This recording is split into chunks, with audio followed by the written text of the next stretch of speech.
Be Me, freelance writer specializing in gender analysis, wrote a piece last month about executive leadership that got cited in 3 academic papers.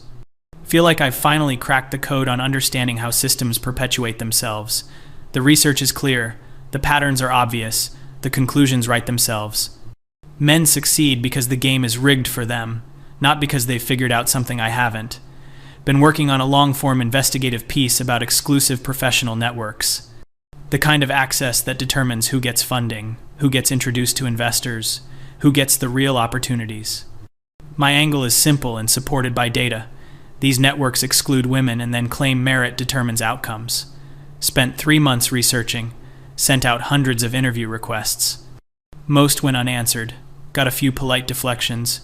One guy actually called me to explain I was asking the wrong questions, condescending prick, then got an unexpected email from Christopher, a venture capitalist I'd interviewed 2 years ago for a different piece.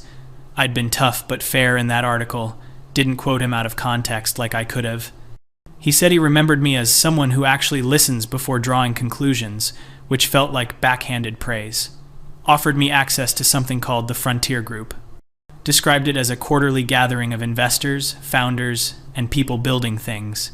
Said I could observe but not participate, take notes but not record, attend but not join.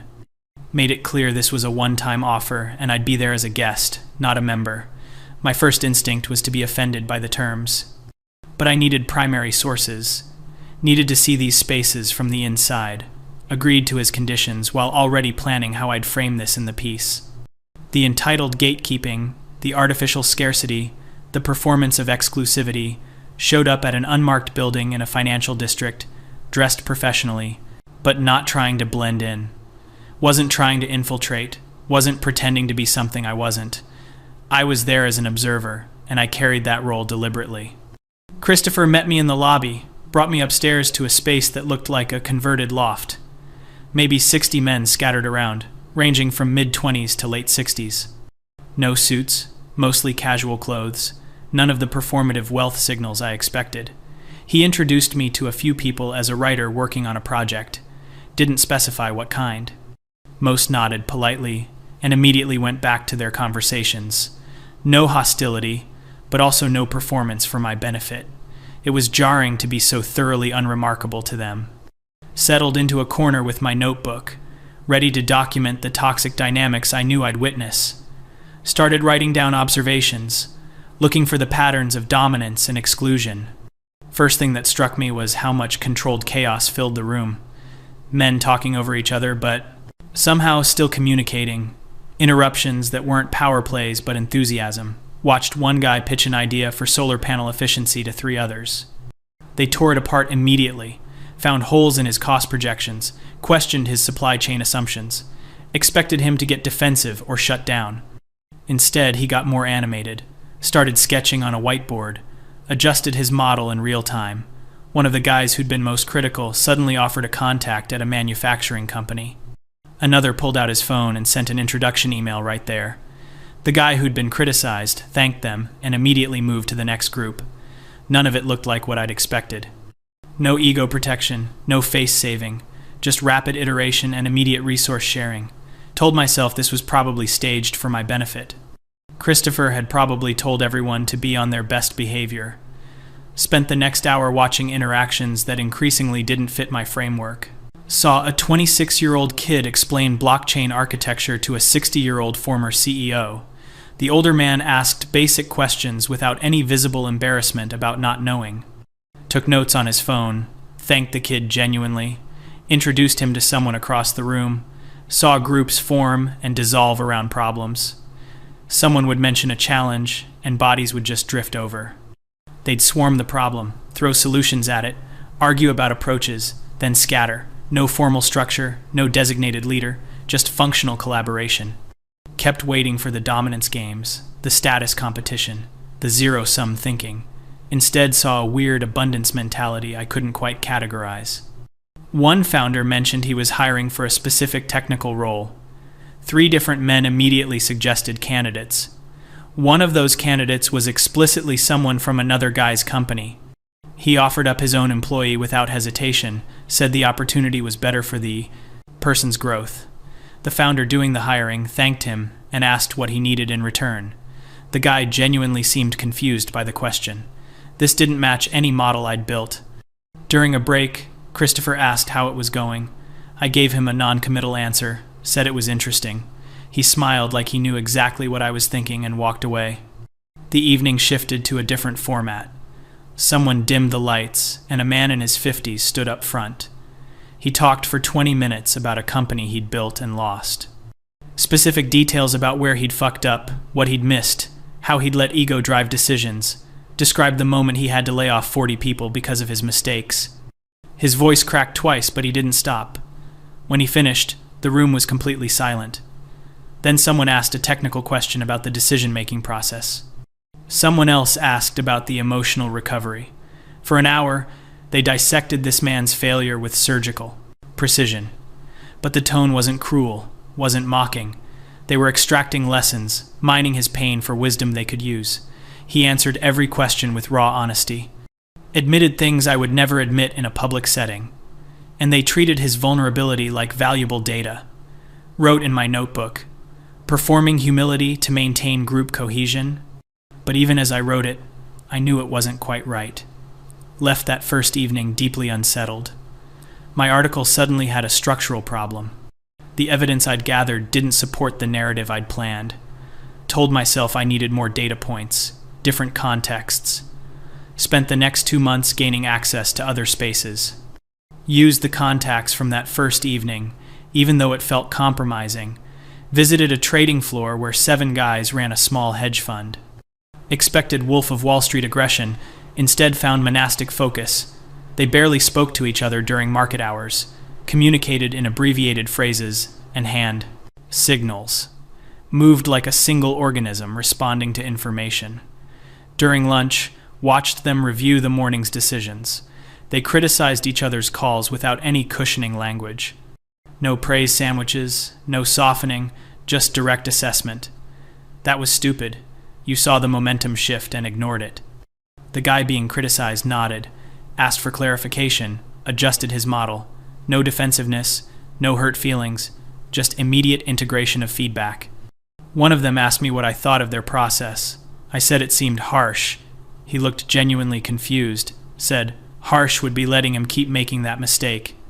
The care was in the directness, not despite it. My frameworks couldn't account for this. Visited a construction site where a crew was training apprentices. Expected hazing, expected exploitation of the younger guys. Instead saw a teaching culture that was rigorous and weirdly tender. Master electrician spent 40 minutes showing a 19-year-old how to read. Electrical load. Explained it 3 different ways until the kid got it. Never showed impatience, never made him feel stupid, but also never lowered the standard. When the kid made a mistake, correction was immediate and unambiguous. Watched another crew working on structural steel. The coordination required was insane. They moved around each other in tight spaces, handled dangerous equipment, communicated in shorthand. The trust was absolute because it had to be. One guy's competence was everyone's safety. During a break, asked one of the older workers about the culture. He said something that stuck with me. We're not nice to each other. We're good to each other. Spent weeks trying to figure out the difference. Gained access to a mentorship program in a law firm, specifically their litigation department. All male partners, all male associates in this particular practice group. My initial observation notes were full of assumptions about gatekeeping. Then sat in on a case preparation. 2-session. 6 lawyers tearing apart their own arguments. Role-playing the opposing counsel. Finding weaknesses. Stress-testing logic. The associate who'd built the primary argument had to defend it against withering attack. They found a hole in his research. He admitted it immediately, no excuses. They rebuilt the argument together in real time. The senior partner made a point of crediting the associate's original framework, even while correcting its flaws. Watched them work until 2 in the morning. The hierarchy was clear, but the collaboration was genuine. Junior associates challenged senior partners on legal theory. If you had a better argument, it didn't matter who you were. The status came from competence, and competence was ruthlessly evaluated. One associate asked me why I was really there. Told him about my project on professional networks and access. He said something that annoyed me. "You're studying the door, not what's in the room." Dismissed it immediately, but the comment lingered. Got access to a wilderness leadership course, one of those expensive programs for executives. Expected a corporate bonding exercise with manufactured challenges. 12 men, 1 guide, 8 days in backcountry.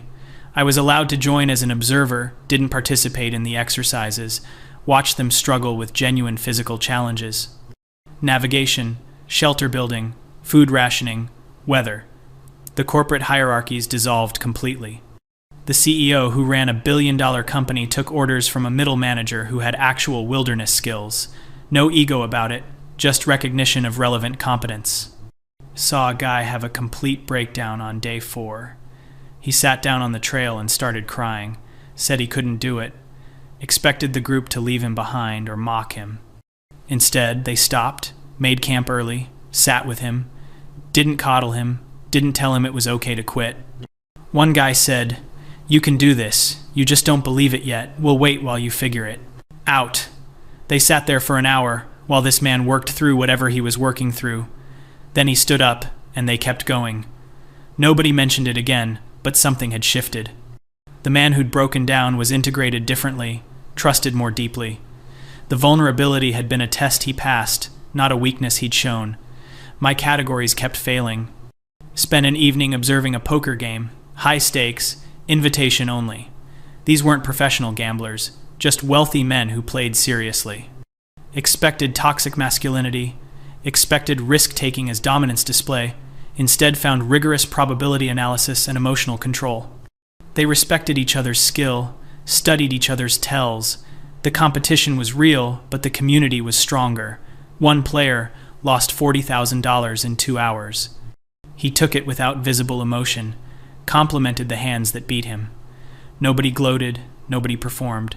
The winner bought drinks, and they analyzed interesting hands together. The loser contributed to the analysis of his own defeat, turning his loss into collective learning. Asked one of the players why they did this. He said, "Iron sharpens iron." Seemed like a cliché until I realized he meant it literally. They were each other's training partners, pushing each other to better play. The money was just the mechanism that enforced honesty. Visited a Brazilian jiu-jitsu gym, advanced class only. Spent 2 hours watching men choke each other unconscious. The intimacy was startling. Bodies intertwined, complete vulnerability, absolute trust. They'd fight until someone tapped, then immediately help each other up, explain what worked, show the detail that made the difference. Watched a black belt destroy a purple belt for 6 minutes. Completely technical domination. Then spent 15 minutes teaching him the exact techniques he'd just used against him. No holding back in the role, no holding back in the teaching. The purple belt thanked him with genuine gratitude. Saw newer students getting smashed by advanced students. Expected resentment, expected humiliation. Instead saw hunger to learn, excitement at seeing the gap they could close. The hierarchy was clear and nobody pretended otherwise. But the hierarchy was also permeable, based purely on skill. Everyone knew exactly where they stood and what they needed to improve. The feedback was delivered through physical domination. Couldn't be argued with. Couldn't be politicized, just reality. One of the instructors asked if I wanted to try. Politely declined, said I was just observing. He shrugged and said, "You can't understand it from outside." Wanted to argue, but knew he was right. Months into this research, my article was in shambles. Had hundreds of pages of notes that contradicted my thesis. Kept trying to find the exploitation, the toxicity, the fragility. Found competition, found hierarchy, found exclusion, but also found competence, growth, genuine brotherhood. The bonds these men formed were real, forged through shared struggle, tested by direct challenge. They didn't perform vulnerability, they practiced it functionally, admitted weakness in order to fix it, asked for help without shame because helping each other made everyone stronger. The communication style I'd always read as aggressive was actually efficient. Direct feedback was a gift, even when it hurt. Especially when it hurt, because that's when it mattered most. They trusted each other enough to be harsh, cared about each other enough to be honest. The spaces excluded me, not because of arbitrary discrimination, but because they required something I didn't have and couldn't develop from outside. The shared experience, the tested competence, the proven ability to handle direct challenge without breaking. You couldn't think your way in, couldn't theorize your way to belonging. I had to earn it through demonstration. Attended one final frontier group meeting. 4 months after my first visit, I'd been to dozens of different male spaces. Walked in with my certainty shattered, my frameworks in pieces. Christopher found me during a break, asked how the project was going. Told him honestly, I had no idea how to write it anymore. He nodded like he'd expected this. Said, you came here believing you already understood, that you just needed evidence for your conclusions. Wanted to deny it but couldn't. He continued, the hardest thing is realizing there are rooms you'll never enter, not because someone's keeping you out, but because the price of admission is something you can't pay. Asked him what he meant. These spaces exist because men need them, not because we're excluding women, we're including each other. That's different. We test each other in ways that would be called toxic if you were watching, but they're not toxic to us, they're necessary. We communicate in ways that seem harsh because we trust each other to handle it. We compete because competition makes us better. We submit to hierarchy because we respect competence.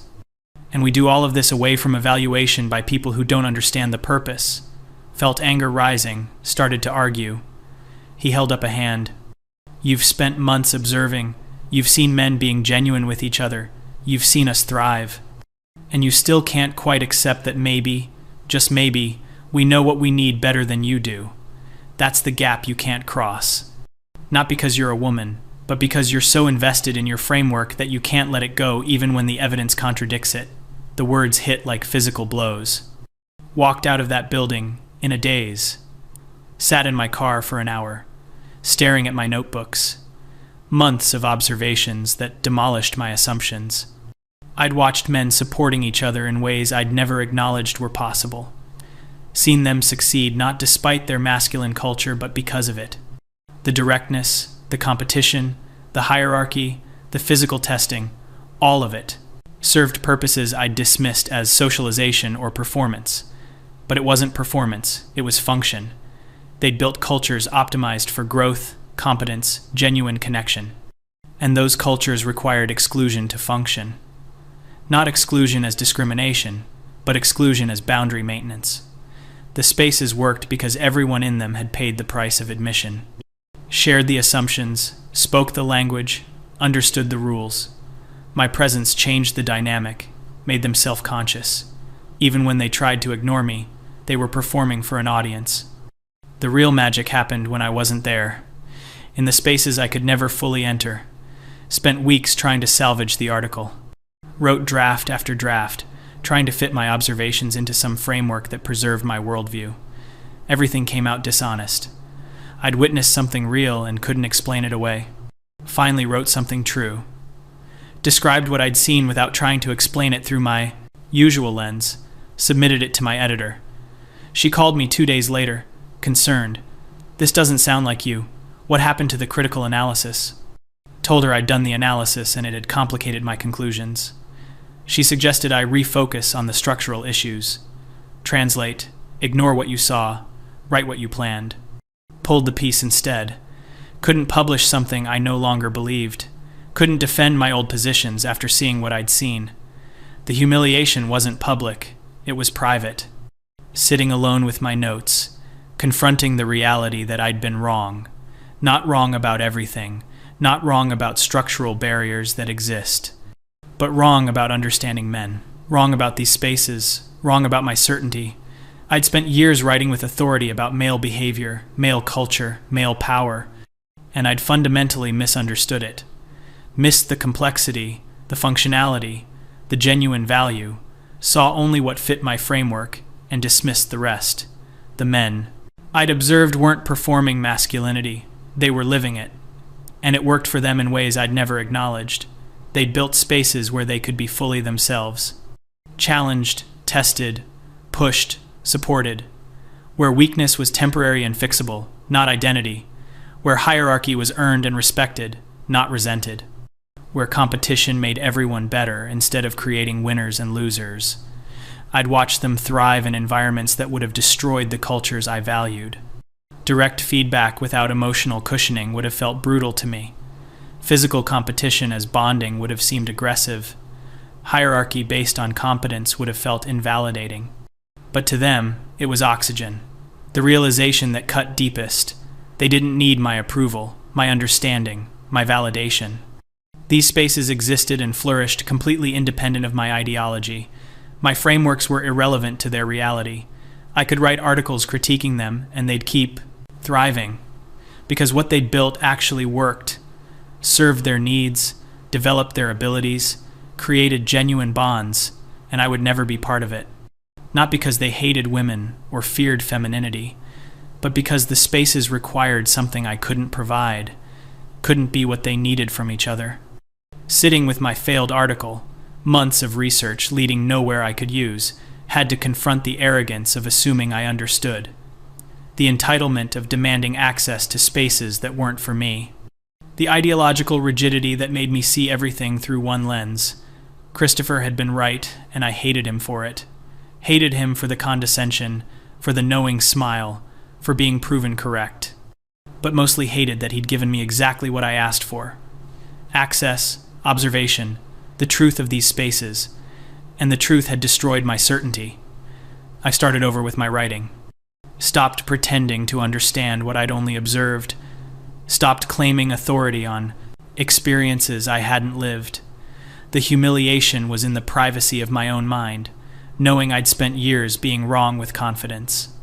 That every article I'd written with such certainty was built on incomplete understanding, that the men I'd dismissed as fragile or toxic or threatened had actually built something functional and valuable that I couldn't touch. Never published the article. Couldn't figure out how to write honestly about what I'd seen without dismantling my own credibility. Couldn't defend my previous work while acknowledging what I now understood. So I sat with it, alone, with notebooks full of observations that contradicted everything I'd built my career on. Evidence that men might actually know what they need, that masculine culture might serve purposes I'd never considered, that exclusion might sometimes be about inclusion, not discrimination, that there are rooms I'll never enter, not because someone's keeping me out, but because the price of admission is something I can't pay, and that's not oppression, that's just reality. The final humiliation was accepting it, accepting that I'd been wrong, that my ideology had blinded me, that I'd approached these spaces with arrogance instead of curiosity, and that the men who'd let me observe had known exactly what would happen, known I'd see things I couldn't explain, known it would challenge me in ways I wasn't prepared for, and they'd let me in anyway, let me learn the hard way. Christopher sent me an email months later. Just a single line. Understanding isn't the same as agreeing, but it's a start. Didn't respond, but kept the email, kept the notebooks too. Evidence of the day my certainty died, and left me with something harder than arrogance. The humility of not knowing, the discomfort of witnessing something that worked differently than I believed possible. The isolation of being permanently outside spaces I'd seen from within. Changed how I wrote, what I claimed to understand. Became more careful, more humble, more willing to say I didn't know. Lost some readers who wanted the old certainty. Gained respect from unexpected places. Men who'd watched me from those spaces, who knew what I'd witnessed. They never said, "We told you so," just nodded when they saw my new work. Recognized someone who'd paid the price of real learning. Still a feminist, still committed to equality, but no longer convinced I understand everything. No longer certain that different means wrong. The men in those spaces taught me something I'd never expected. Not by explaining, but by letting me watch. By thriving in ways I'd said were impossible. By building bonds I'd called toxic. By succeeding through methods I'd dismissed. And by showing me, without words, that there are rooms I'll never enter. Not because they hate me, but because they don't need me.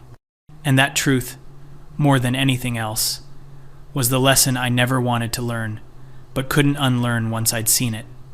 The humiliation wasn't public, wasn't dramatic, just the quiet death of certainty and the uncomfortable birth of actual understanding, sitting alone with evidence that contradicted everything I'd believed. and no framework left to explain it away. Just the reality, witnessed and undeniable, that I'd been wrong, and they'd been right to exclude me, not from malice, but from necessity. Because some spaces need boundaries to function, and I was always meant to stay outside.